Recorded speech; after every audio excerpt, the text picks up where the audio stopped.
In a shocking turn of events, militants from the Baloch Liberation Army have hijacked the Jafir Express train in Balochistan, taking over 100 hostages, including security personnel. This brazen attack unfolded within a tunnel, where the assailants damaged the tracks and engaged in a fierce gunfight with onboard security. Authorities are struggling to reach this remote area for rescue operations, highlighting the challenges they face. On a different note, the federal government has announced a reduction in fuel prices effective March 1st.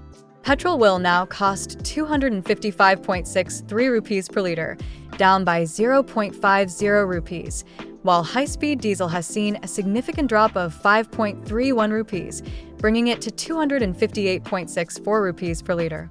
Kerosene oil prices have also decreased, making it a bit easier on the pockets of everyday citizens. Meanwhile, Lahore is gearing up for a pleasant week ahead. From March 12th to March 18th, we can expect typical spring weather with daytime temperatures around 27 degrees Celsius and nighttime lows near 14 degrees Celsius. A bit of rain is on the horizon, with about 36 millimeters expected over 6 days. But don't worry, Lahore will still enjoy around 8 hours of sunshine daily. Stay tuned for more updates as these stories develop.